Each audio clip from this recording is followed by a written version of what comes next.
Hi, I'm Amelia. I'd like to share a story that happened a long time ago. I've never shared this story before, but I think it's important to tell it. It really shaped who I am today. The story starts when I was 25. I married Oliver, my husband. He's a tall, attractive guy with deep blue eyes, neat brown hair, and a smile that really sticks with you. We met through a mutual contact. I wasn't particularly optimistic about matchmaking because I believed love would develop naturally. From the moment we met, Oliver really stood out. He was not only polished, but also exceptionally polite and considerate. Our conversation was easy and natural, as if we'd known each other for years. From that moment on, I felt a warmth I'd been looking for. After getting to know each other for a while, we decided to tie the knot. The wedding was simple but really happy and full of contentment. I remember that day clearly. I wore a white bridal gown, and Oliver held my hand as we walked down the aisle with our family and friends there to support us. We exchanged vows in front of everyone, and I was sure I'd found a partner I could count on forever. Our wedding was exactly what we'd hoped for. Oliver was a great husband. He was always there for me, even though he was busy with his job as director of a home supplies company. He always made time for me, even when he was busy at work.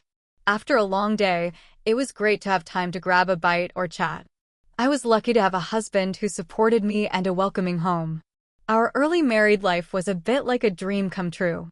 Oliver was a kind, capable, and dedicated spouse. He was the director of a company that made home supplies, which is a great job that he got through hard work.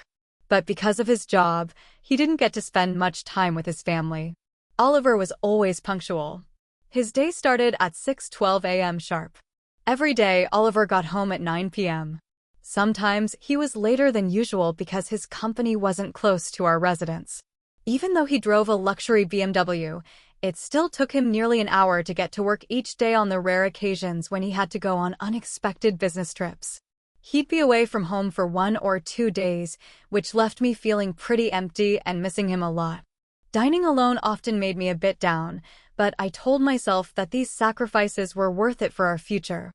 I was happy to see that Oliver was working hard for himself and for our small family. Despite his busy schedule, he was doing well. Oliver always made up for his absence during his free time. In the evenings, we'd watch films or chat about the day's events. We had a great relationship. I could see how much Oliver cared about me in everything he did. We were an ideal couple, and I assumed our relationship would stay the same. But as time went on, work got more intense and Oliver started to change. He'd come home tired and worn out after a long day at work. Sometimes, dinner was just a quick chat. Instead of watching movies or chatting with me like he used to, he'd head to bed early to get ready for work in the morning, while I stayed up. While I was up, he was heading out to work. His demanding schedule made it tough for us to find time to spend together outside of work. The distance wasn't just about sharing meals or having quick chats. It started to affect our marriage. Oliver often seemed too tired to engage in intimacy. There were times when I tried to start a conversation or get his attention, but he just smiled and said he needed sleep. I understand. He was really tired, and I felt lonely and empty. Despite my strong feelings for him, I realized that the affection and care I once sought weren't being fully provided. This made me feel pretty empty inside, and it was getting harder and harder to keep our relationship going. I told myself this was just a rough patch in our marriage. I knew love would win out, but I couldn't ignore the growing distance between us. I was a young woman full of energy and eager for life, while my husband Oliver was often away at work. It had been a while since we'd been intimate, and the days passed without him, leaving me feeling a bit deprived. I often found myself facing these emotions on my own in my room. I was dealing with the lack of Oliver's presence on that day, like any other day. By getting through the usual tasks, I stayed home to run the show and take care of the family while Oliver left for work early. Everything seemed normal, and nothing out of the ordinary happened around noon. Once I'd finished my chores for the day, I got this strange feeling in my heart. Oliver had been really busy all week and hadn't had much time for himself, so I decided I needed to find an outlet. I went into my bedroom, my sanctuary, to relax. I don't remember if I'd closed the door or if I'd forgotten in my rush. I let myself feel what I was feeling, tuning out the rest of the world. The room was pretty quiet. I was so wrapped up in my emotions that I didn't realize anyone might be watching. I looked up and saw someone standing right in front of the entrance. It was my father-in-law, Mr. James, who was standing there. I was taken aback and didn't know what to say. He looked right at me, but he was focused on what was going on in front of him. I suddenly realized that he'd been watching me for a while, but I hadn't noticed. I was a little taken aback, trying to hide my surprise. "Dad, what are you doing there?" I asked Mr. James.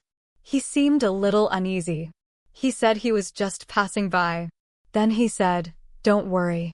I'm sorry if I gave you a scare." His comments only served to compound my confusion. I hadn't asked, but he was already filling me in as if there was more to it. The room felt really quiet, and I could tell that something was wrong.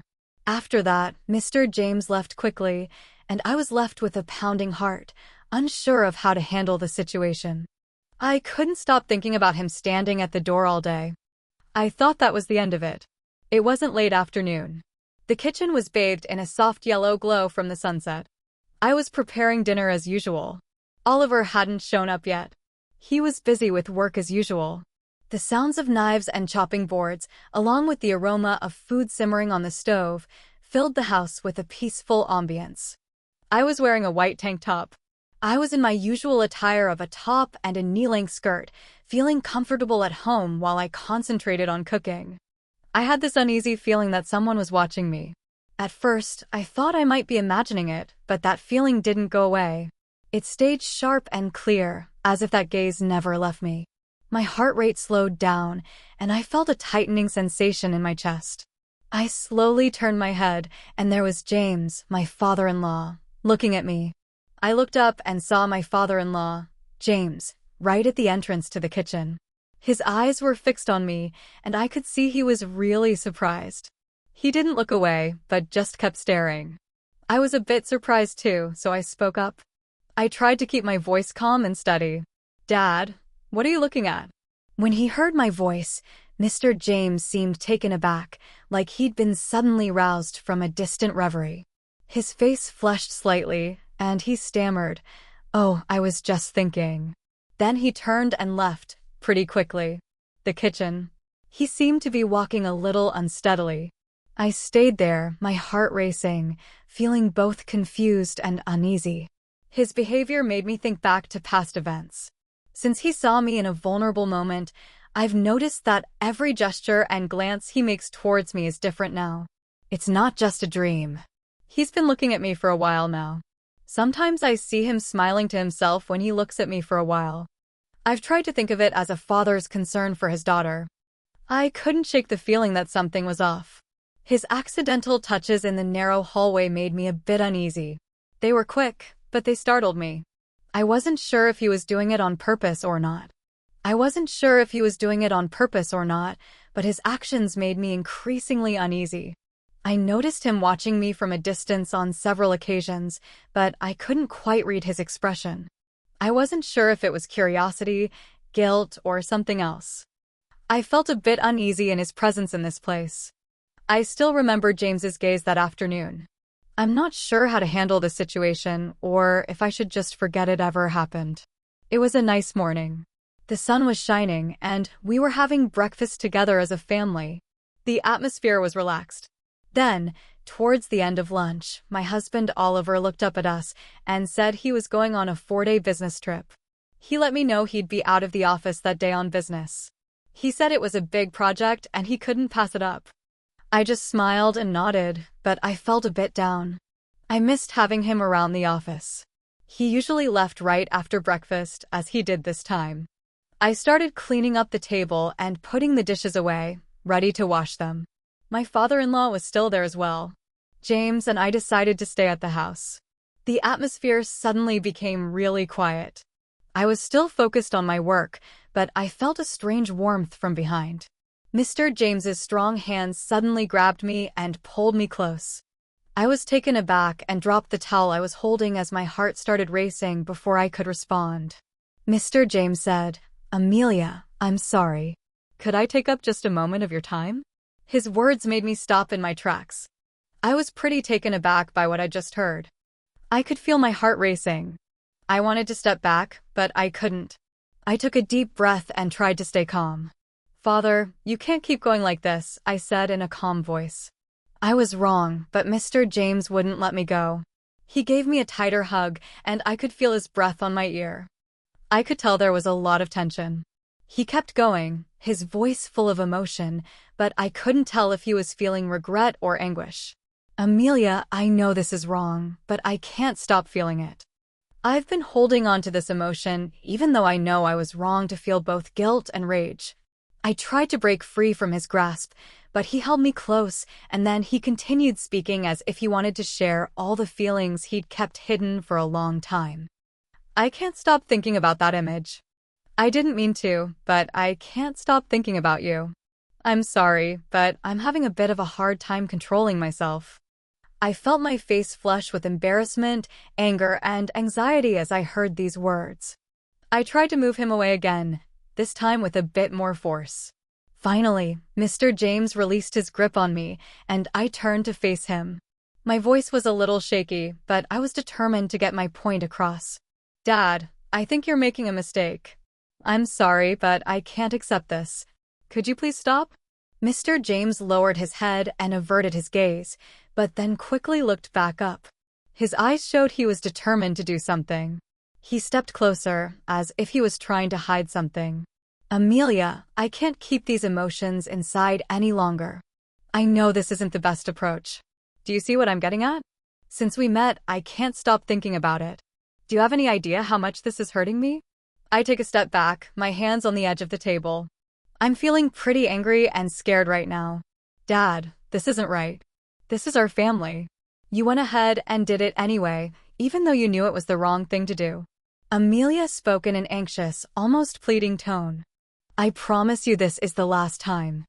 I can't take this anymore. I averted my gaze and tried to avoid making eye contact. Dad, please stop. We can't disrupt Mr. James.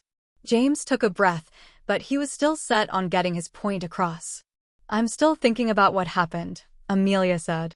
I really did try. I really gave it my all, but I just couldn't make it work. You're the one person who's brought new life to me after years of solitude. You have no idea how I felt. I was overwhelmed with a range of intense emotions, including anger, guilt, and helplessness. I looked him straight in the eye. I spoke in a firm, clear voice. Dad, I'm sorry, but I can't do this. I'll make sure it doesn't happen again. This is my family, including my husband. Let's not make things worse. My comments caught him off guard. He was taken aback. He looked at me, his eyes betraying sadness and disappointment. After a long pause, he bowed his head. His voice was a little hoarse. I'm sorry, Amelia. I'm sorry, but I don't think I'm the right person to be your father. I'm not really sure why I reacted that way. I guess I just got a bit carried away.